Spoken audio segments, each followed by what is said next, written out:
Welcome to our channel. నేను యజ్ఞమూర్తి. ఇప్పుడు మన ముందు ప్రస్తుతం జనం మాట్లాడుకుంటున్నటువంటి సినిమా గామి దర్శకుడు విద్యాధర్ కాగిత మన ముందున్నారు. గామి సినిమా చూసిన వాళ్ళు ఎవరైనా సరే ఇది ఒక ఫస్ట్ టైం డైరెక్టర్ తీసిన సినిమా అని చెప్పి ఎవ్వరూ కూడా అనుకోరు.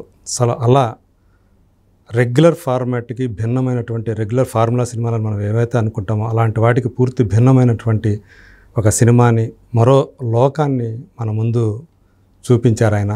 సో ఆ దర్శకుడు ఇప్పుడు మన ముందున్నారు.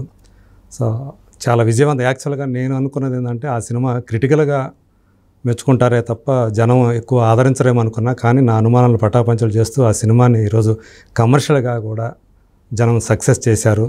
సో ఆ సినిమా గామి అనే సినిమా ఆ గమ్యం ఎలా సాగింది ఆయన గురించి తెలుసుకుందాం. నమస్తే విద్యాధర్ గారు. నమస్కారం. చాలా సంతోషం. సో ఫస్ట్ ఆఫ్ ఆల్ మీకు కంగ్రాచులేషన్స్ అండి. థ్యాంక్ యూ అండి. గామి సినిమా అటు క్రిటికల్గా మెప్పించడమే కాకుండా ప్రజలను కూడా జనాలను కూడా ఒక కొత్త సినిమా చూసామని ఒక అనుభూతిని కల్పిస్తూ కమర్షియల్గా కూడా మంచి సక్సెస్ వైపు పరుగులు పెడుతూ ఉంది. అందుకు మీకు ఫస్ట్ కంగ్రాచులేషన్స్. సో ఎలా అంటే ఫస్ట్ టైం అంటే నేను ఇదివరకు ఒకటి వరా అని ఒక సినిమా, ఒక షార్ట్ ఫిలిం చేశారు. అది చూసిన తర్వాత ఇది చూసినప్పుడు మీకు నాకు కొంత అర్థమైంది. అంటే మీరు అంటే సైన్స్ అన్నా అది చూసారంటే నేను కొంచెం నమ్మలేకపోతున్నాను. సైన్స్ ఫిక్షన్ అన్నా కొంత ఇంట్రెస్ట్ ఉందేమో అని చెప్పేసి అనుకున్నాను.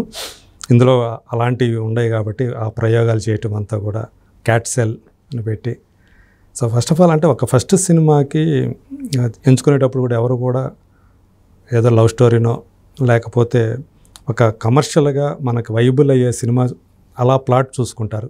సో మీరు వాటికి పూర్తి భిన్నంగా ఇలాంటి ఒక ప్లాట్ని ఎన్నుకొని ఒక అఘోర చూపిస్తుంది. అది కూడా మనిషి స్పర్శ తగిలితే చాలు పడిపోయేటువంటి ఆ క్యారెక్టర్ని తీసుకొని దాంట్లో విశ్వక్సేన్ అనే అతనికి ఉన్న ఇమేజే వేరు. అసలు అతన్ని పెట్టి ఈ సినిమా తీయాలనే ఆలోచన ఎలా కలిగింది?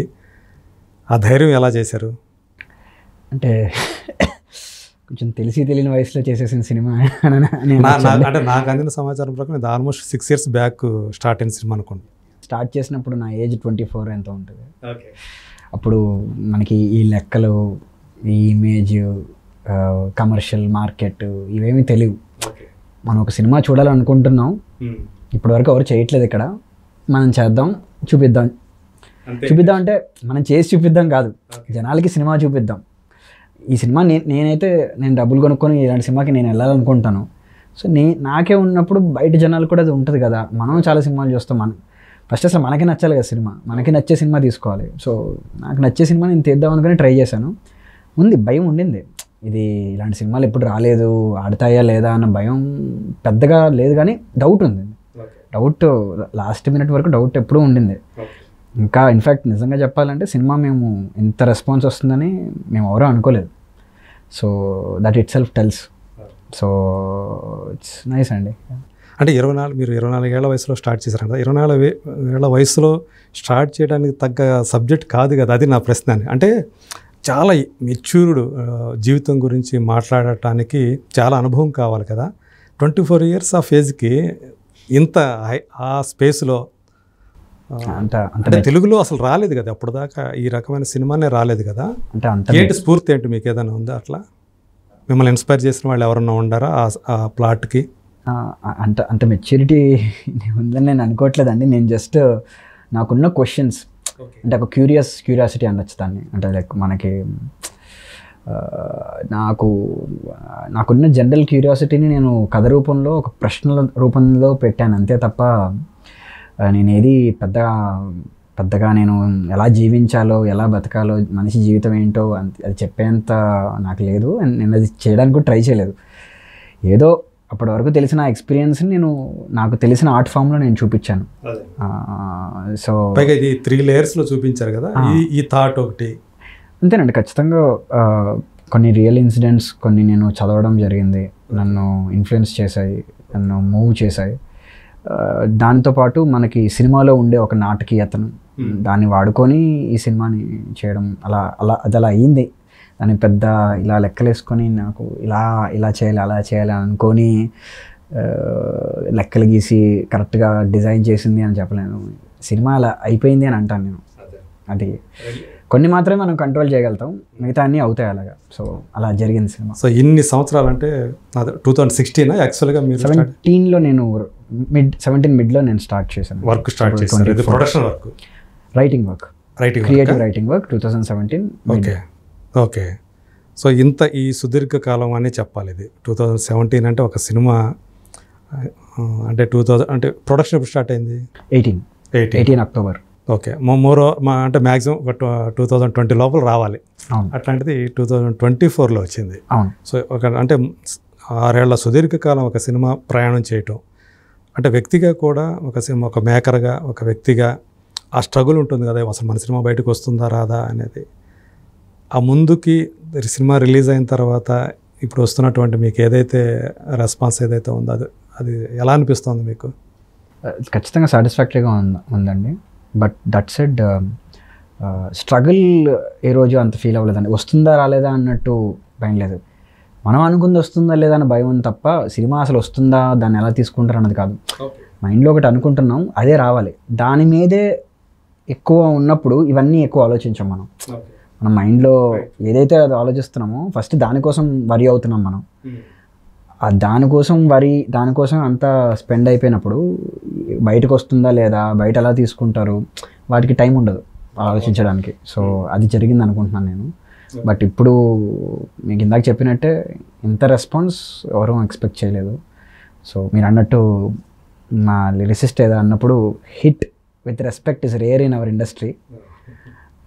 మనకి హిట్ వస్తే ఏదో కమర్షియల్ సినిమా రా అనేస్తారు, లేదా సినిమా బాగుందయ్యా అని భుజం తట్టి వెళ్ళిపోతారు కానీ డబ్బులు రావు. సో రెండు రావడం చాలా రేర్. రెండు వచ్చాయి, విచ్ ఇస్ వెరీ హ్యాపీ. తెలిసి ఈ వీకెండ్ కల్లా బ్రేక్ ఈవెన్ అయిపోయి ప్రాఫిట్లోకి ఎంటర్ అయ్యామని చెప్పారు కొన్ని ఏరియాస్.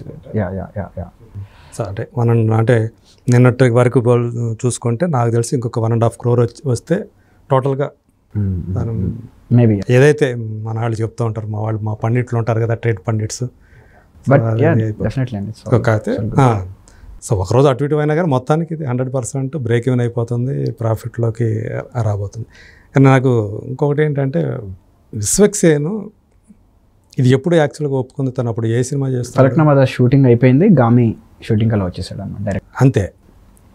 కానీ అతను ఇది ఒప్పుకోవటం ఒకటి, పైగా ఏంటంటే త్రూ అవుట్ సినిమా మొత్తం ఒకటే కాస్ట్యూమ్స్తో ఉండాలి. నేను అనుకోవటం అది అంటే అది అప్పుడు చేసిన షూట్ అయినా కానీ ఆ కాస్ట్యూమ్ వల్ల ఆ మేకప్ వల్ల అది తెలియకుండా ఉందనుకో. అది ప్రజెంట్ అంటే మీరు అనేది ఆ లుక్ డిఫరెన్స్ అది దానికి మెజారిటీ ఆఫ్ ద షూట్ అంతా ఒక స్కెడ్యూల్లోనే అయిపోయిందండి. దానివల్ల మీకు ఆ డౌట్ రావట్లేదు. ఏవైతే చిన్న చిన్న 1 minute 2 minute సీన్స్ ఉంటాయో అవి మాత్రమే సెపరేట్గా తీసాం. అవి కూడా ఎలాగ ఉంటాయంటే కొంచెం చీకట్లో సైడ్ నుంచి అలా ఉండడం వల్ల. ఆఫ్టర్ పాండమిక్ కూడా తక్కువ రోజులు తీసాం, ఎక్కువ రోజులు తీయలేదు. అయితే ఒక 5-6 రోజులు అయి ఉంటాయి అవి. లాస్ట్ సీన్ ఇప్పుడు తన పేపర్ పట్టుకొని ఇలా అది సీన్, లాస్ట్ సీన్ అది డిసెంబర్లోనూ కంప్లీట్ చేసిన సీన్. లాస్ట్ ఇయర్ డిసెంబర్లో కంప్లీట్ చేసిన అదొక్కటే సీన్ అంతే. మిగతావన్నీ ముందే ఎప్పుడు అయిపోయినాయి. అలాగా ఫైట్, దాని ముందు వచ్చిన ఫైట్ అంతా అది హిట్ తర్వాత షూట్ చేసింది. అవునా? అలాగా పెద్ద డిఫరెన్స్ ఏం రాలేదు. అలా అసలు డిజిటల్గా ఏమీ చేసింది కూడా ఏం లేదు. ఓకే. సో విశ్వక్సేన్ గురించి చెప్పాలంటే ఏం చెప్తారు తను మీకు? అంతా మీరు అన్నట్టు అండి, అదే కెరీర్ స్టార్ట్ చేశాడు, చాలా ధైర్యంగా ఈ సినిమాని ఒప్పుకున్నాడు, అదే చాలా చెప్తుంది. ఇప్పుడు రిలీజ్ అవుతుందంటే తను ఏమన్నా అంటే ఇది మన రైట్ టైమా కాదా అని అట్లాంటి ఏదన్నా కొంచెం ఇదయ్యాడా? అంటే తన సినిమాని నమ్మాడండి అంతే. సినిమాని తన చాలా స్పెషల్ సినిమా తీస్తున్నాను తను నమ్మాడు. ఆ నమ్మకం ఒక రకంగా అందుకని తను కూడా ఈ సినిమాలో భాగమయ్యాడా? ఖచ్చితంగా సినిమాని ఏ విధంగా సపోర్ట్ చేయాలో తను ఖచ్చితంగా కంప్లీట్లీ సపోర్ట్ చేశాడు. సో తన నిజంగా చాలా ముందు ఆలోచించాడు. తను ఆలోచిస్తారు ఎవరైనా ఇలాంటి సినిమాలు చేయాలంటే కమర్షియల్లీ వర్కౌట్ అవుతుందా లేదా, ఇవన్నీ ఉంటాయి కదా. అవేమీ లేకుండా అసలు కథ వినగానే వెంటనే మనం చేస్తున్నాం, వెంటనే ఆ షూటింగ్ అయిపోయింది, ఇలా షూటింగ్ వచ్చేసాడు డైరెక్ట్ స్టార్ట్. అదే తన బాడీ లాంగ్వేజ్ చూస్తే మామూలుగా ఎలా ఉంటుందో అందరికీ తెలుసు. ఇందులో పూర్తిగా ఫుల్ కాంట్రాక్ట్ గాను తన మాట తీరు కొంచెం అలా ఉంటుంది, కానీ మనిషి చాలా మంచోడు. కానీ అతి తక్కువ డైలాగులతోటి తన క్యారెక్టర్ని, అది కూడా ఒక మంచి విషయం లాగా అనిపించింది. పాత్ర కోసం చేయాల్సి వచ్చింది అదే. కాకపోతే ఒకటి, మీరు ఎందుకొని ఏదైతే ఇందులో ఒక యాంటాగనిస్టులు అని అంటారో వాళ్ళని అలా వదిలేశారు ఎందుకొని? దానికి ఏమైనా మళ్ళీ సీక్వెల్ ఏమైనా ప్లాన్ చేస్తున్నారా? నా డౌట్ వచ్చింది అందుకని. మీరు లాస్ట్లో ఎండింగ్ క్రెడిట్స్లో అది చూపించకపోయినా సీక్వెల్ ఏం లేదండి. అదే అండి, గామిలో చాలా వరకు మేము కొన్ని చాలా ఉంది, చాలా వాస్ట్ అన్నిటినీ ఏది ఇంపార్టెంటో దానికే వెళ్ళాం మేము. మిగతావన్నీ ఆడియన్స్కే వదిలేసాం మేము. అది కొంతమంది వాటిని కంప్లీట్గా ఫీల్ అవుతారు, కొంతమంది వాటిని ఇన్కంప్లీట్గా ఫీల్ అవుతారు. అదొక క్రిటిసిజం అవ్వచ్చు, అది కొంతమందికి నచ్చచ్చు, కొంతమందికి నచ్చకపోవచ్చు. As a maker I have to respect that and accept it. But నా ఒపీనియన్, ఇంత ఘోరాలు చేసే వాళ్ళని అలా ఎందుకు డైరెక్టర్ వదిలేసాడు? హ్యాపీ ఎండింగ్ అయితే కాదండి ఖచ్చితంగా. అది నా దృష్టిలో అయితే, నా దృష్టిలో అది హ్యాపీ ఎండ్, వాళ్ళకేమీ హ్యాపీ ఎండింగ్ రాలేదు. సో ఈవెన్చువలీ అయ్యింది. కాకపోతే హ్యాపీ ఎండింగ్ అంటే ఒక సైడ్ నుంచి అనుకోవచ్చు, ఒక యాంగిల్ నుంచి. ఎందుకంటే తనకి ఏదైతే రుగ్మత ఉందో దాని నుంచి అతను బయటపడి, మనకు అది ఇంపార్టెంట్. మన ఐ థింక్ మీరు చాలా మంచి క్వశ్చన్ అడిగారు. అది అంటే రివెంజ్. మనం ఏదైతే సినిమాలో ఎక్కువ రివెంజ్ చూస్తామో, లాస్ట్కి విలన్ని చంపితే కానీ ఒక రివెంజ్ అనేది అది అనుకుంటాం. కానీ అలా వెతకూడదేమో రివెంజ్ని మనం ఎప్పుడు. రివెంజ్ అదే మనం సినిమా థీమ్ ఉంటుంది కదా, మనకి ఏం జరుగుతుంది అనేది మన చేతుల్లో లేదు, కానీ అలా జరిగిన దానికి తిరిగి ఏం చేయొచ్చో అది మన చేతుల్లో ఉంటుంది. ఓకే, అంటే మీరు ఒకటి అన్నారు పాయింట్, నేను రివెంజ్గా కూడా అంటున్నా. ఒక చెడు జరుగుతున్నప్పుడు ఆ చెడుని ఎదుర్కొనేవాడు ఎవడో ఒకడు ఉండాలి కదా, ఆ పాయింట్. అలా జరిగిన దానికి మనం రివెంజ్ కాదు కదా సొల్యూషన్. ఎప్పుడు మనం దానికి ఏం చేయాలో అది చేయాలి తప్ప, మనం ఏదైతే సమస్య ఉందో ఆ సమస్య నుంచి బయటపడాలి. దాన్ని మనం ఎలా తీసుకుంటున్నాం, మా సమస్యను ఎలా పరిష్కరిస్తాం అన్నది ఆలోచించాలేమో. కానీ ఆ రివెంజ్ ఎలా తీర్చుకోవాలి అన్నట్టు పే ఆఫ్ పరంగా, కానీ నా దృష్టిలో పే ఆఫ్ ఉంటుంది. దాన్ని మనం చాలా ఇండైరెక్ట్గా చూపించడం జరిగింది అది. బట్ తన సమస్యకి తను బయటపడ్డా లేదా, అది that is where I want the audience to find satisfaction, not so that he could go and take revenge. అక్కడికన్నా ఆ సమస్యను తను ఎలా ఎదుర్కొని దాన్ని ఎలా పరిష్కరించుకున్నాడు దగ్గర సాటిస్ఫాక్షన్ ఉండాలేమో. మీరు ఎక్కడైతే అది ఫస్ట్ ఇనిషియల్గా ఓపెనింగ్ సీన్లో చూపిస్తారో అతనికి ఆ స్పర్శ తగిలితే ఏదైతే ఉందో దానికి సొల్యూషన్ చివరిలో చూపించాడు, దాంతో ఎండ్ చేశారు. కానీ ఇది మీరు చూస్తే సినిమాలో మ్యాక్సిమం ఎక్కువ అంతా కూడా ఇది ఎక్కువ శీతల ప్రదేశాల్లోనే, మంచు ప్రదేశాల్లోనే తీశారు కదా. అంటే ఎక్కువ లేకపోతే విఎఫ్ఎక్స్ తోటి ఏమన్నా మాకు సినిమా మ్యాజిక్ అనొచ్చు దాన్ని. రెండు కలిపి రియల్గా తీసాము, విఎఫ్ఎక్స్లోనూ చేసాము. అన్నీ ప్రతి ట్రిక్ వాడాలి అంతే కదండి. సినిమా అంటేనే ఒక మ్యాజిక్ ట్రిక్స్. అంటే అప్పుడు మీ 24లో మీరు 25 years ఆఫ్ ఏజ్లో మీరు షూట్ చేసి ఉంటారు. అవును. అక్కడికి వెళ్ళి చేయటం ఆ ఎక్స్పీరియన్స్ ఎలా ఉండింది మీకు? అంటే ప్రాక్టికల్గా మీరు కాగితం మీద రాసుకున్నది వేరు, ప్రాక్టికల్గా అక్కడికి వెళ్తే అక్కడ ఉండే వాతావరణ పరిస్థితులు వాటిని ఎదుర్కోవటం వేరు. మనం ఖచ్చితంగా అండి రియాలిటీని ఎదుర్కోవటం వేరు. దాన్ని ఇచ్చేసారు. ఎలాగా అంటే చెప్పలేమండి. అలా అంటే దూకి బయటకు రావాలంతే. బయటకు వచ్చేసరికి సినిమా ఉంది. ఆ కష్టాలు అదంతా కూడా అంతేనండి. కష్టాలు అన్న పేరు వాడలేమండి, ఆడుకున్నాం అంటాం మేము. అంతేనా? అందరు ఫ్రెండ్స్, మా పనిచేసిన టీం అందరూ పాపం నేను ఏదైతే చేస్తారో వాళ్ళకు కూడా సినిమా అంటే ఇష్టం. అందరికీ నాకెంత కసి ఉందో వాళ్ళకు అంతే కసి ఉంది. సో అందరం కష్టపడ్డాం. విశ్వక్ కానీ, చాందని కానీ, వీళ్ళందరూ. మధ్యాహ్నం మాకు ఫుడ్ ఉండదు, అసిస్టెంట్లు ఉండరు, క్యారవాన్ ఉండదు. అక్కడే చలేస్తే ఏదైనా మంట పక్కకెళ్ళి చెక్క కొట్టుకొని దానికి కెరసనాయిల్ వేసి మంట పెట్టుకొని ఆ మంట ఖర్చుకునే వాళ్ళం. మామూలుగా పెద్ద ప్రొడక్షన్లు అయితే పెద్ద హీటర్లు, క్యారవాన్లో ఏసీ హీటర్స్ అవన్నీ ఉంటాయి. అవేమీ లేకుండా చేసాం. అంటే మామూలు వ్యక్తులు వెళ్తే ఎలా కష్టపడతారో అలాగే అందరం అలాగే కష్టపడ్డాం. అలా చేయగలిగితేనే ఇలాంటివి వస్తాయి. అమ్మాయి కూడా మీతో కష్టపడింది. సేమ్ అమ్మాయి ఇంకా ఎక్కువ కష్టపడిందండి. వాష్రూమ్స్ ఉండవు అమ్మాయిగా, అసలు టాయిలెట్స్ డీప్ మౌంటైన్స్ కదండి, ఏముంటాయి అక్కడ ఒక క్యారవాన్ తీసుకెళ్లాలంటేనే ఇంపాసిబుల్ అసలు. సో అలాంటి ప్లేసెస్లో తను చాలా కోఆపరేటివ్గా, చాలా సపోర్టివ్గా తను చేయగలిగింది, తను చేసింది. సో ఇట్స్ మ్యాజిక్ అండి. It's happened. అందరూ అలా నమ్మారు, అలా జరిగింది. సో విద్యాధర్ అనే పేరు ఇప్పుడు ఆ సినిమా తర్వాత చాలామంది చెప్పుకుంటా ఉన్నారు. సో ఏమనిపిస్తుంది? మీ మొదటి బేబీ ఇది.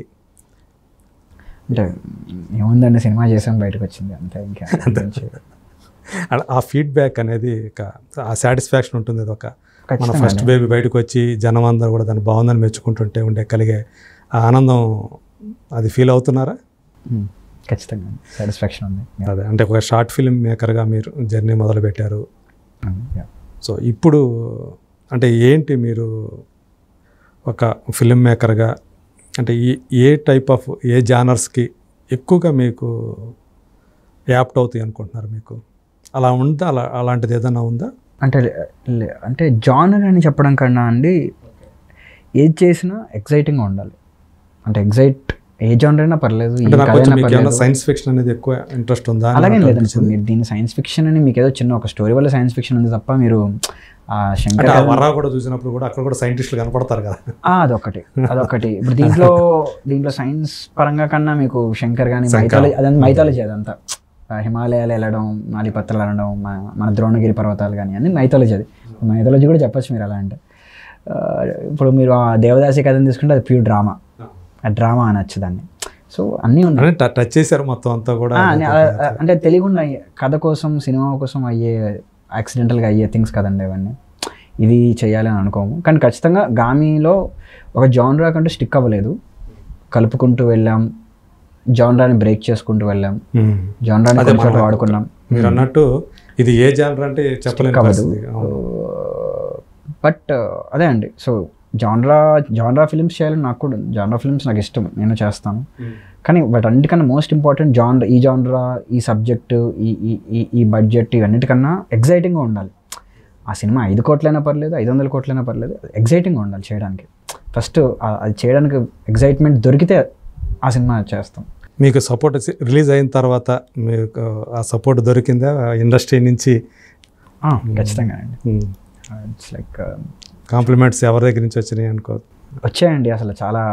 ఇంకా మీ డైరెక్టర్స్ ఖచ్చితంగా నేను ముఖ్యంగా బిగ్గెస్ట్ థింగ్ రాజమౌళి గారిని కలవడం జరిగింది. అసలు దానికి మించి ఇంకేం కావాలి అసలు. 6 ఏళ్ళు కష్టపడి తీసాము ఆయన.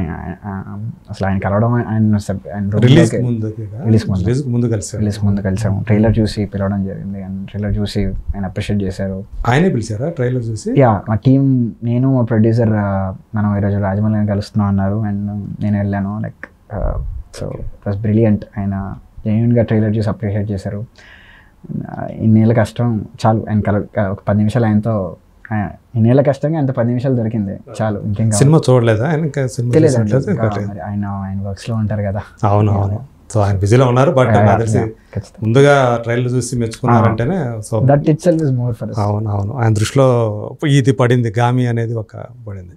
సో ఏంటి, నాకు మీ గురించి కూడా తెలుసుకోవాలంది. ఏంటి మీరు అసలు మీ ప్రయాణం ఎక్కడ మొదలైంది అసలు? అంటే చిన్నప్పుడు పుట్టింది భీమవరం అండి. భీమవరంలో పుట్టాము. భీమవరం కుర్రాడు అన్నమాట. ఫాదర్ ఇక్కడే హైదరాబాద్లో వర్క్ చేసేవారు. సో ఫస్ట్ ఇయర్ నుంచి, చిన్నప్పటి నుంచి హైదరాబాద్లో పెరిగాను. ఓకే. సమ్మర్కి హాలిడేస్ మాత్రం భీమవరం వెళ్ళడం. స్టడీస్ అంతా ఇక్కడే? స్టడీస్ అంతా చిన్నప్పటి నుంచి పెరిగిందంతా ఇక్కడే. ఇక్కడంటే ఇక్కడ హైదరాబాద్, సికింద్రాబాద్, మారేడ్పల్లి. చిన్నప్పటి నుంచి అక్కడ, ఇప్పుడు కూడా అక్కడే ఉంటాం మేము. సమ్మర్కి మాత్రం భీమవరం. సినిమాలు భీమవరమే. హైదరాబాద్లో సినిమాలు అనేవి చూడడానికి ఎక్కువ వీలు దొరికేది కాదు. అక్కడ భీమవరం గురించి ఏం చెప్పాలంటే సినిమాల గురించే చెప్పాలి. ఇంకా సినిమా ప్రియులు వాళ్ళు మాట్లాడుకుంటే రెండింటి గురించి మాట్లాడుకుంటారు, పాలిటిక్స్, సినిమాలు. సో అక్కడికి వెళ్ళడం, సినిమాలు విపరీతంగా చూడడం చిన్నప్పటి నుంచి. అక్కడ కూడా స్నేహితులు ఉన్నారు మీకు? అంటే బంధువులు చాలా, మొత్తం చుట్టాలందరూ భీమవరమే ఇక్కడ. చాలా బంధువుల్లోనే స్నేహితులు ఉంటారు అంటున్నారు. బంధువులు అంతే, కజిన్స్ వాళ్ళు వీళ్ళు ఉంటారు కదా, ఉండరు, ఫ్రెండ్స్ ఉండేవారు. వాళ్ళు కూడా సినిమాలు తీసుకెళ్ళేవాళ్ళు. చాలా ఏ సినిమాకి పడితే ఆ సినిమాకి వెళ్ళిపోయేవాళ్ళు. బాగా చిన్నప్పటి నుంచే, ఇది మరీ 5-6-7 వయసు నుంచే తీసుకెళ్ళిపోయేవారు సినిమాలకి.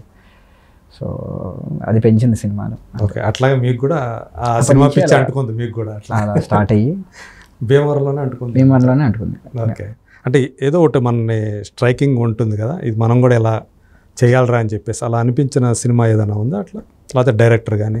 అంటే అది ఒక్క సినిమా చెప్పడం ఎప్పుడు కొంచెం కష్టమే అవుతుందండి. అది కొన్ని సినిమాలు అన్నీ కలిసే అవుతాయి. అది ఖచ్చితంగా ఒక సినిమా ఎప్పుడూ అవ్వదు, ఎవరికైనా అవ్వదేమో. కానీ అదే ఒక రకరకాల స్టేజెస్ అవుతాయండి. అంటే ఇప్పుడు చిన్నప్పుడు విఠలాచార్య గారి సినిమాలు ఎక్కువ చూసాను టీవీలో, జగన్మోహిని, వైట్ దెయ్యం కాళ్ళల్లో అవి పెట్టి అన్నీ చిన్నప్పుడు చాలా బాగుండేవి. కత్తికాంతారావు గారి సినిమాలు ఉండేవి. కమలాకర్ కామేశ్వరరావు కూడా డైరెక్టర్ అప్పట్లో. అంటే ఎక్కువ ఫ్యాంటసీ అనేది ఫ్యాంటసీ ఇప్పుడు తీసుకెళ్ళేవారు కాదు కాబట్టి ఫోక్లోర్ జానపదం ఎక్కువగా ఈటీవీలో వచ్చేవి. ఇవన్నీ ఇవి చాలా ఎక్కువ చూసాను చిన్నప్పుడు నేను. అవి బాగా చాలా ఇన్ఫ్లుయెన్స్ చేశాయి చిన్నప్పుడు. కొంచెం అర్థమవుతుంది నాకు. సో అవి చూసి చీపురుపులు పట్టుకొని ఇలా ఇలా కత్తికాంతలా చేయడాలు, చిన్నప్పుడు కృష్ణ గారి కౌబాయ్ ఫిల్మ్స్ అవి టీవీలో వచ్చాయి మనకి. అంటే అప్పటికి నేను చాలా పాత సినిమాలు చెప్తున్నాను కానీ అవే టీవీలో వచ్చాయి కాబట్టి నేను అవే చూశాను. థియేటర్కి వెళ్ళేవాళ్ళం కాదు. అప్పటికి మెగాస్టార్ చిరంజీవి గారి సినిమాలు, నాగార్జున సినిమాలు అన్నీ ఆడేవి అప్పట్లో. అవి తీసుకెళ్లేవారు కాదు, టికెట్లు దొరికేవి కాదేమో అప్పట్లో. మరి టీవీలో మాత్రం టీవీలో ఇవి చూసేవాళ్ళం. బట్ కొంచెం వయసు ఊరు వెళ్తే ఇంకొంచెం పెద్ద హీరో సినిమాలన్నీ చూపించేవారు. అలా కోడి రామకృష్ణ గారి సినిమాలు చూడడం ఎక్కువ. అమ్మోరు కానీ దేవి చాలా థియేటర్లో చూసి భయపడడం అవన్నీ గుర్తున్నాయి. గుణశేఖర్ గారు గ్రాఫిక్స్ అదే స్పెక్టకల్ గ్రాఫిక్స్ అనడం కన్నా అద్భుతం. దాన్ని నవరసాల్లో ఒక రసమైనది మనం అక్కడ. అది శ్యాంప్రసాద్ రెడ్డి గారు, కోడి రామకృష్ణ గారు కాంబినేషన్ ఖచ్చితంగా వాళ్ళు విజనరీస్. వాళ్ళిద్దరూ వాళ్ళు చేయడం కానీ శ్యాంప్రసాద్ రెడ్డి గారు అక్కడ వరకు వెళ్ళి ఆ విఎఫ్ఎక్స్ అన్ని చెప్పించడం మనకి ఇక్కడ లేవు. ఆయన నేర్చుకొని అలా తీయాలని అనుకోవడం. సో ఇవన్నీ కల్మినేషన్. ఇంకా ఒక పాయింట్ తర్వాత ఎంఎస్ రాజు గారు దేవి పుత్రుడు ఖచ్చితంగా కోడి రామకృష్ణ గారి సినిమాలు అసలు వెరీ క్రూషియల్ ఉంటాయి. ఎస్వి కృష్ణారెడ్డి గారి సినిమాలు, ఈవి సత్యనారాయణ గారి సినిమాలు, జమ్మలగిరి పంబ లాంటివి కానీ ఆయన కూడా చాలా out of the box think చేసేవారు కొన్ని సినిమాలకి. అసలు చాలా బ్రేవ్ థింగ్ అది. ఎస్వి కృష్ణారెడ్డి గారు కూడా లైక్ డ్రామాల్లో, అంటే ఇవి అద్భుతాలు పక్కన పెడితే డ్రామాలు కూడా మాయలోడు, రాజేంద్ర గదేడు చిన్నప్పుడు అసలు చాలా చాలా ఇష్టమైన సినిమా. గతోత్కచుడు కానీ మనసుకు హత్తుకునే సినిమాలు అద్భుతంగా ఉంటాయి. ఇవన్నీ టీవీలోనే, మళ్ళీ సినిమాల్లో థియేటర్లో చూసింది కాదు. సో ఇవి మెయిన్ చిన్నప్పటి డైట్ అనమాట. ఇంకా ఎదిగిన తర్వాత ఇంకా మా రాజమౌళి గారు, వి వినాయక్ గారు, వైట్ల గారి సినిమాలు ఇవన్నీ ఇవి థియేటర్కి వెళ్ళి చూడడం బాగా. అఫ్కోర్స్ రాజమౌళి గారు దీంట్లో సెపరేట్ ప్లేస్ ఉంటుంది. ఇంకా దాని తర్వాత వరల్డ్ సినిమా చూస్తాం మనం. ఇంకా ఫ్రెంచ్ సినిమాలు చూస్తాం, కెనడియన్ సినిమాలు, జర్మన్, అన్ని ఇంగ్లీష్ సినిమా అంతేనండి. ఇంకా రాయడం అంటే నేను ఇంటర్ నుంచే షార్ట్ ఫిల్మ్స్ చేయడం స్టార్ట్ చేశాను. అంటే 15 years అప్పటి నుంచే చేయడం స్టార్ట్ చేశాను సినిమాలో. ఇంట్లో తెలియదు, అలా తెలియదు. అప్పుడు చేసుకుంటూ ఏదో యూట్యూబ్లో అలా రిలీజ్ చేయడం అంతే. రహస్యంగా చేశారు. రహస్యంగా ఏదైనా ఇంట్లో తెలిస్తే చదువుకుంటున్నాం, మధ్యతరగతి కుటుంబాలు చదువుకొని చదువుకోవాలి, ఉద్యోగం సంపాదించాలి అంతే. బట్ సో ఇదంతా సినిమా, ఈ చూసిన సినిమాలే మనం తీసే సినిమాలో బయటపడతాయి అంతే. ఓకే. సో గామి అనేది మొత్తానికి అలా ఫీచర్ ఫిల్మ్గా తీయాలనుకున్నప్పుడు గామి అలా వచ్చింది అన్నమాట. 2017లో స్టార్ట్ అయ్యి 24లో బయటకు వచ్చింది. అదే అంటే దానికంటే ముందు వేరే కథలు రాసుకున్నారా? లేదండి, ఫిల్మ్కి రాసుకుంది ఇదే ఫస్ట్. ఫిల్మ్కి రాసుకుంది, ఫీచర్ ఫిల్మ్ చేద్దాం అనుకుని ఇదే ఫస్ట్. ఇదే ఓకే. తర్వాత ఎన్ని కథలు రాసుకున్నారు? తర్వాత రాయలేదండి, ఒకటే ఇదే. ఇప్పటి వరకు ఒకటే రాసుకున్నారు? ఒకటే. ఈట్ స్లీప్ డ్రింక్ అంటారు కదా, దీన్నే కంప్లీట్లీ ఆస్వాదించాను. ఓకే. ఇదే గాలి అప్పుడే అంటే ఒక రకంగా కొంచెం భయం కూడా వేసింది. మళ్ళీ వేరే చాలా తేడాగా చేస్తున్నాం, మళ్ళీ వేరే అవకాశాలు వస్తాయో రావో తెలియదు. ఎందుకంటే మరి 5-6 సంవత్సరాల పాటు దాని మీదే ఉండటం అనేది ఒక రిస్క్ ఫ్యాక్టర్ కూడా ఉన్నది ఇందులో. వేరేది ఏమీ లేకుండా దాంట్లోనే ఉన్నారు కదా. అంటే అదే అండి, కొంచెం బలంగా నమ్మాము. అంటే ఇలాంటివి చేయాలంటే చాలా బలంగా నమ్మాలి. అదే ఇంతకాలం ఒక సినిమా మీద మీరు చేస్తున్నప్పుడు ఇది కూడా ఉంటుంది కదా మనకి, అంటే ఫైనాన్షియల్ మ్యాటర్స్ కూడా ఇందులో ఉంటాయి కదా. ఖచ్చితంగా. మీకు ఎవరు సపోర్ట్ ఉన్నారు? కార్తిక్ మా ప్రొడ్యూసర్ అండి. కార్తిక్ అసలు మా టీంని అందరినీ కూడా తన దగ్గర కూడా డబ్బులు లేకపోతే డబ్బులు ఎక్కడి నుంచో తెచ్చి మరీ సినిమాని ముందుకు తీసుకెళ్ళి ఆఖరికి యూవీ క్రియేషన్స్ వరకు తీసుకెళ్ళి కూడా తనే అంతా చేశారు. సో చాలా చిన్నగా స్టార్ట్ అయిన సినిమా తనే ఫైనాన్షియలీ అందరికీ అండగా ఉండి నమ్మి దాన్ని ఇప్పటివరకు తీసుకెళ్ళి ఇప్పుడు. మరి what about your parents? Definitely అండి, దర్ వెరీ హ్యాపీ. అంటే సపోర్టివ్ అండి. పేరెంట్స్ ఆర్ ఖచ్చితంగా. వాళ్ళు ఇన్నేళ్ళు ఇంట్లో, అంటే వాళ్ళు ఎప్పుడు రిలీజ్ అయ్యారు మీకు ఇక సినిమా అనేది? తెలియదండి, అంటే వీడు వెళ్తున్నాడు, బయటకు వెళ్తున్నాడు, ఏం చేస్తున్నాడో తెలియదు, డబ్బులు రావట్లేదు, వెళ్తున్నాడు, భయం ఉంటుంది వాళ్ళకి. కానీ ఎప్పుడు నాకు చెప్పలేదు ఏం చేస్తున్నావు అసలు, నువ్వు అర్థమవుతుందా నీకు, అలాగే ఎప్పుడు అనలేదు. వాళ్ళకి నా కష్టాన్ని వాళ్ళు చూసారు. ఓకే, చూసారు కాబట్టి ఎప్పుడు అంత క్వశ్చన్ చేయలేదు. ఓకే, నా కాన్ఫిడెన్స్ని కానీ నా ప్రాసెస్ని కానీ. కానీ ఈ ప్రాసెస్లో మీకు మరి మీ ఫైనాన్షియల్ నీడ్స్ ఎలా ఇచ్చేశారు? అంతేనండి, పెద్ద అవసరాలు ఏముంటాయండి మనకి. అప్పుడు లైక్ పెట్రోల్, పుస్తకాలు, సినిమాలు, ఇంట్లో ఫుడ్ పెడుతున్నారు, షెల్టర్ ఇస్తున్నారు, పెద్ద ఖర్చే ఉండదు, తక్కువ ఖర్చే. అంటే మా టీం అందరూ బ్యాచిలర్స్. మీ ఇంట్లో మీరు చిన్నవాళ్ళే ఏంటి? లేదండి, మా తమ్ముడు ఉన్నాడు, తన కూడా జాబ్ చేస్తున్నాడు. బట్ మీరే పెద్దవాళ్ళ? ఆయన పెద్ద, కానీ తనే జాబ్ చేస్తాడు. తనే ఫస్ట్ సెటిల్ అయ్యి కొంచెం ఓకే చూసుకుంటావు, ఫ్యామిలీని కొంచెం తను చూసుకోవడం జరిగింది, సపోర్ట్ చేయడం. సాధారణంగా ఏంటంటే ఇంట్లో పెద్ద కొడుకు అంటే షోల్డర్ మీద చాలా బరువు బాధ్యతలు ఉంటాయి కదా. అవును, నాకు కొంచెం మీ తమ్ముడు చూసుకున్నాడు అన్నమాట. ఇప్పుడు ఫ్రీడమ్ ఇచ్చారు నాకు కొంచెం. ఓకే, సో ఇప్పుడు వాళ్ళు హ్యాపీ నాకు తెలిసి. మీకు వచ్చిన పేరు కానీ రికగ్నిషన్ అనేది ప్రధానంగా మంచి దర్శకుడు చిత్రసీమకు దొరికాడు అని చెప్పేసి వచ్చిన ఏదైతే. కాకపోతే నిన్న ఈరోజు విశ్వక్సేన్ నుంచి ఒకటి ఇది వచ్చింది, రేటింగ్స్ గురించి కొంతమంది 1 రేటింగ్ ఇస్తున్నారు, కావాలని చెప్పేసి ఇస్తున్నారు. అవునండి, అదే అండి, వి డోంట్ నో రేటింగ్స్ ఎక్కడి నుంచి ఇస్తున్నారు. బిఎంఎస్లోనా? మనకి రేటింగ్స్ ఉంటాయి, యూజర్ రేటింగ్స్ ఉంటాయి. దాంట్లో మా టీం చెప్పింది అంటే మనం అవి చూస్తే మనకు అర్థమైపోతుంది అది ఫేకా ఒరిజినలా కాదా అని. సో ఆల్మోస్ట్ 1000కి పైగా ఫేక్ కనిపించాయి 1/10. 1000కి పైగానే. దానివల్ల రేటింగ్స్ పడిపోతుంటాయి అన్నమాట. సో ఆ రేటింగ్స్ చూసి బుక్ మై షోలో వెళ్తారు మామూలుగా. సో ఆ రేటింగ్స్ పడిపోవడం జరిగింది, దానివల్ల విశ్వక్సేన్ అలా రియాక్ట్ అవ్వడం జరిగింది. And it's very sad. అది ఎవరు చేస్తున్నారు, ఎందుకు చేస్తున్నారో మనకు తెలియదు. కానీ ఒక చాలా దారుణమైనటువంటి విషయం అది. అలా కావాలని వేరే సినిమాలు కూడా జరిగిందంట, తెలియదు. అవును, ఈ మధ్య ఇది రీసెంట్ గానే జరుగుతుంది. ఇది సాడ్, వెరీ సాడ్. సో ఇప్పుడు ఏంటి నెక్స్ట్ అంటే దీని ఏదైతే వచ్చిందో ఆ ఫీడ్బ్యాక్ తర్వాత ప్రజల నుంచి వచ్చిన ఆదరణ, దీన్ని ఎంజాయ్ చేయటంలోనే ఉన్నారా, లేకపోతే నెక్స్ట్ మీ జర్నీ ఏంటి నెక్స్ట్? అదే అండి, అంటే సినిమా చేయడం వరకే మన చేతుల్లో ఉంది, వదిలేసాక ఇంకా వాళ్ళ సినిమా అది. వాళ్ళు తిడతారా, ప్రేమిస్తారా, అది వాళ్ళ సినిమా ఇంకా. సో ఏదైనా యాక్సెప్ట్ చేయాలి నేను. అది పక్కన పెడితే ఇంకా వేరేవంటే ఉన్నాయండి కొంచెం, అసలు కొంచెం అది కూడా ఏంటి ఎలాగా అన్నట్టు ఉన్నాయి. సో అప్పుడే ఎందుకు ఆ టెన్షను, కొంచెం కొన్ని రోజులు కొంచెం పడుకుందాం అంతే. అంటే కొంచెం ఏదైతే ఇప్పుడు దీనికోసం పడ్డా అంటే ఆ రకంగా చూసుకుంటే కొంచెం మీరు దానికోసం కొంచెం స్ట్రగుల్ అయినట్టు అనిపిస్తున్నారు. ఈ సినిమా బయటికి రావటం అనేది ఒక పెద్ద ప్రాసెస్ లాగా అయి ఉంటుంది. నేను కానీ మా టీం కానీ అందరూ అదే అలా చేయడం వల్ల. టీంలో మీకు ప్రధానంగా మీకు బాగా సపోర్ట్గా నిలిచింది ఎవరంటే ఎవరి పేరు చెప్తారు? Other than caste, other than my producer and caste, Pratyush అని నా కోరేటర్ అండి. ఓకే, సినిమా ఇన్నేళ్ళు నా పక్కనే ఉండి ఓకే ప్రతి డెసిషన్లోనూ నాతో పాటు ఉన్నాడు తను. ఓకే, ప్రత్యూష్ తన డైలాగ్ రైటర్గా వచ్చాడు ఫస్ట్. ఓకే, బట్ తన చేసిన చేంజెస్ అన్నీ సినిమా పరంగా, స్క్రిప్ట్ పరంగా చాలా మంచి చేంజెస్ అవ్వండి. ఎడిటింగ్ పరంగా, ఓకే, విఎఫ్ఎక్స్లో కూడా హెల్ప్ చేశాడు తను.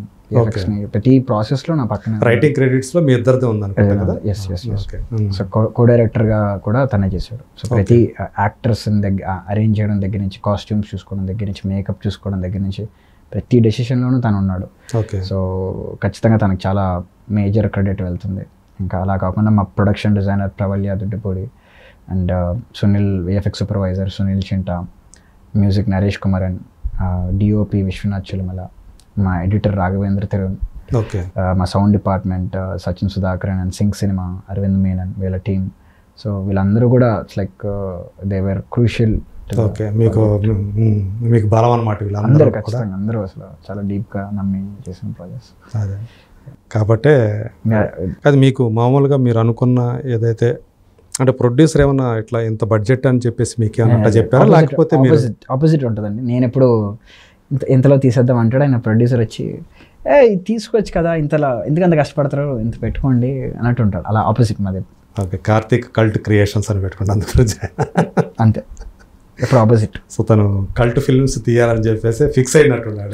అంతే, దానికోసం ఇక బడ్జెట్ అనేది ఏమేమి ఉండదు. ఇక మనిషి కూడా కల్ట్ మనిషి. కల్ట్ మనిషి. Okay, so nice. అయితే ఇంకా మీ ఫర్దర్గా అయితే ఇప్పటి వరకు అయితే దీన్ని ఈ ఆనందాన్ని ఆస్వాదించడంలో ఉన్నారు. సో ఫర్దర్గా అంటే ఎవరన్నా డైరెక్టర్సో లేకపోతే ప్రొడ్యూసర్సో లేకపోతే అంటే హీరోలు ఎంక్వైరీస్ చేయటం కానీ అవన్నీ ఏమన్నా ఉందా? జరుగుతుందండి, రోజు వస్తున్నాయి. ఓకే, కానీ మీ దగ్గర కథలు లేవంటున్నారు మళ్ళీ. అదే లేవంటే లేవు చెప్తాం. ఇప్పుడు సపోజ్ ఎవరన్నా ఒక హీరో మిమ్మల్ని పిలిపించి మనం చేద్దామంటే తెలియదన్న ఏదో ఏదో అదేనండి, ప్రాసెస్ అలా స్టార్ట్ అవ్వకూడదు. ఎవరో పిలిచారు కదా అని ఎవరో కాదు. ఫస్ట్ ఐడియా ఎగ్జైట్ అవ్వాలి, ఐడియా నుంచి రావాలి. కాంబినేషన్ లేదా డేట్ అది కాదు, ఐడియా బాగుండాలి ఫస్ట్. కాంబినేషన్ ఇవి కాదు. సో మనవల్ల మీరు కథకి ఎవరైతే సూట్ అవుతారు అనుకుంటారో వాళ్ళ దగ్గరికి వెళ్తారు, అంతే కదా? ఖచ్చితంగా. అదే, సో ఏదైతే ఒక ప్రాపర్ ఫిల్మ్ మేకర్గా డైరెక్టర్ సృజనాశీల అయినటువంటి డైరెక్టర్ ఎలా ఆలోచిస్తాడో అలా ఆలోచిస్తున్నారు. సో మీకు ఈ కమర్షియల్ యాంగిల్స్ ఇవన్నీ కూడా మీరు ఏం పట్టించుకోరు కానీ ఖచ్చితంగా సినిమా కమర్షియల్ అవ్వాలనే ఇస్తామండి. ఎందుకంటే బడ్జెట్కి తగ్గట్టు అది వైబిలిటీ కాకపోతే ఏ సినిమానైనా దాని బడ్జెట్లో దాన్ని సేఫ్గా తీసి ఆ డబ్బులు వెనక్కి పట్టడం డైరెక్టర్ మోస్ట్ ఇంపార్టెంట్ జాబ్. ఖచ్చితంగా ఆ పరిధిలో నువ్వు చేయగలిగిన సినిమాని నువ్వు చేసుకోవాలి, వెరీ ఇంపార్టెంట్. ఖచ్చితంగా ఆ సినిమాకి అయిన ఖర్చుని ఖచ్చితంగా వెనక్కి పట్టురావాలి, అండ్ ఖచ్చితంగా ఒక రీజనబుల్ ప్రాఫిట్ వస్తేనే పట్టురావాలి. ఇప్పుడు గామికి కూడా మేము అదే చేయడానికి ట్రై చేసాం, అదే జరుగుతుంది. So that is very important. ఖచ్చితంగా దాని పరిధిలో మనం ఎంత సృజనాత్మకంగా ఎంత చూపించినా అది చేయాల్సి వస్తుంది. అంతేగాని ఈ డబ్బులు వెనక్కి వచ్చేయాలి, ఒక సినిమా సంవత్సరానికి ఒక సినిమా చేయాలి లేదా ఈ డబ్బు ఆ లెక్కలు అయితే అసలు అవి లేవు. నాకు ఇంకోటి ఏంటంటే ఆమె దుర్గ క్యారెక్టర్ అభినయ్ చేత మీరు అంటే ఆమె తెలుసు మనకు, ఆమెకు ఒక డిజేబిలిటీ ఉన్నటువంటి పర్సనాలిటీ, బట్ బ్యూటిఫుల్ ఆర్టిస్ట్. ఆమె చేత అంత క్లిష్టమైనటువంటి ఒక క్యారెక్టర్ని మీరు చేయించడం అనేది మాత్రం నాకు బాగా నచ్చేసినటువంటి ఒక విషయం. అది క్రెడిట్ నేను దానికి తీసుకోలేనండి, అది ఆవిడకే ఇవ్వాలి. ఆవిడ స్ట్రెంగ్త్ అది. ఆవిడకి నేను ఇంత చెప్తే ఆవిడ ఇంత చేసేవారు. అంటే ఆవిడ అర్థం చేసుకునే కదా, ఆవిడ అర్థం చేసుకుంది. నేను నార్మల్ యాక్టర్స్ కూడా సరిగ్గా చెప్పలేను నేను మామూలుగా. అలాంటి నేను ఆవిడకి చెప్పిన దాంట్లో ఆవిడ అర్థం చేసుకుని ఆవిడ ఆ పర్ఫార్మెన్స్ చేసింది. కాకపోతే ఆవిడకి టైం స్పెండ్ చేయగలిగాం మేము. ఆవిడ ఇంటికి వెళ్ళాము షూట్కి ముందు, నేను మా రైటర్ కలిసి డైలాగ్స్ డిస్కస్ చేసేవాళ్ళం, డైలాగ్స్ పలికించేవాళ్ళం, ఎలాగా నోరు ఎలా తిరగాలి చెప్పించేవాళ్ళం, లిప్ సింక్ తగ్గట్టుగా చేయించేవాళ్ళం. ఆ ఎఫర్ట్ తీసుకుందాం. కానీ ఎమోషనల్ పరంగా ఆవిడ ఏదైతే చేసిందో ఆవిడ ఖచ్చితంగా ఆవిడ కమిట్మెంట్ అది. ఆవిడ వెరీ డెడికేటెడ్ ఉమెన్. లైక్ షూట్కి రాగానే అసలు అక్కడ మూమెంట్ నుంచి ఆవిడ దీనికి ఏం అవసరం, దీనికి ఏంటి అని అడుగుతూ ఉండేది ఆవిడ. ఓకే, ఆ ఎంతూజియాజం ఆవిడ షాకింగ్ ఎంతూజియాజం, అది మామూలు ఎంతూజియాజం కాదు. నేను దీన్ని ఎలాగైనా చేయాలి అన్నట్టు అంత కసిగా అనిపిస్తుంది. ఆవిడని చూస్తుంటే మనకి ఎనర్జీ వస్తుంది. సో ఆవిడ ఏం చేసిందో అది ఆవిడ క్రెడిట్. అదే అంటే ఆమెకు కూడా ఒక మంచి క్యారెక్టర్ మీరు ఇచ్చారు, దాన్ని యూటిలైజ్ చేసుకోవాలని ఆమె కూడా అనుకొని ఉంటారు. ఈవెన్ ఉమ్మక్క పాత్ర చేసిన, కూతురికి పాత్ర చేసిన ఆ పాప కూడా హారిక చాలా బ్యూటిఫుల్ అమ్మాయి, చాలా ఎక్స్ప్రెసివ్, చాలా ఎంజాయ్ చేశాను ఆ అమ్మాయితో పనిచేయడం. అసలు ఇప్పుడు అమ్మాయి పెద్దది అయిపోయింది, కానీ అప్పుడు షూట్ చేసినప్పుడు చాలా చిన్న పిల్ల. అండ్ మా మేము ముందు రోజు కూర్చున్నారు వాళ్ళంతా. ఈవెన్ దయానంద్ రెడ్డిని కూడా నేను తను చాలా కాలం నుంచి తెలిసిన వ్యక్తి నాకు. తను కూడా వెరీ అండర్ రేటెడ్ యాక్టర్. అతనికి రావాల్సిన పేరు రాలేదు, ఆయన చాలా టాలెంటెడ్. ఆయనకి hope he gets more opportunities. Very talented actor ఆయన వెరీ అమేజింగ్ హ్యూమన్ బీయింగ్. నాకు వచ్చిన ఆయన డైరెక్టర్ ఉండి కూడా ఆయన చాలా కామ్గా, అసలు మాకేం ఇబ్బంది కలగకుండా ఆయన పని ఆయన చేసుకొని వెళ్ళిపోయి చాలా సపోర్టివ్గా చేసేవారు ఆయన. Very nice human being Dayanand garu. Right, thank you Vidyadhar గారు. థ్యాంక్ యూ అండి, చాలా సంతోషం. సో మీ గామి అనే ఆ ప్రయాణం, సో అందులో ఉన్నటువంటి అంటే మీ అప్రోచ్, అసలు ఆ సినిమా తీసిన విధానం అప్రోచ్, తర్వాత మీతో మాట్లాడిన తర్వాత సో మీరు కూడా మీ వ్యక్తిగా కూడా అలాంటి వాళ్ళే అని చెప్పేసి అంటే డిఫరెంట్ అప్రోచ్ తోటి సినిమాలు తీయాలనుకుంటున్న ఒక వ్యక్తిగా ఆ ప్యాషన్, సినిమా మీద ఉన్న ప్యాషన్. సాధారణంగా ఏంటంటే చిన్నప్పటి నుంచి సినిమాలు తీసి పెరిగేవాళ్ళు ఏ రకమైన సినిమాలు తీశారో నాకు తెలుసు చాలామంది చెప్పేవాళ్ళు. కానీ మీరు వాటికి భిన్నమైనటువంటి ఆలోచనతోటి, ఆలోచన దృక్పథంతో గామి లాంటి ఒక నిజంగానే ఒక చాలా డెప్త్ ఉన్నటువంటి సబ్జెక్ట్ ఎంచుకొని సినిమా తీసి జనాలను మెప్పించారు అది. సో అందుకు మీకు మనసు థ్యాంక్స్ చెప్తూ అలాగే కంగ్రాచులేషన్స్. మీ ఫ్యూచర్ చాలా బాగుండాలని, ఖచ్చితంగా మీరు ఇట్లా ఆచితూచి కాకుండా కొంచెం రెగ్యులర్గా సినిమాలు తీస్తే సో చాలా మేము మరిన్ని మంచి సినిమాలు మేము ఖచ్చితంగా చూడగలుగుతాం. ఖచ్చితంగా. థ్యాంక్ యూ సో మచ్ అండి. థ్యాంక్ యూ అండి.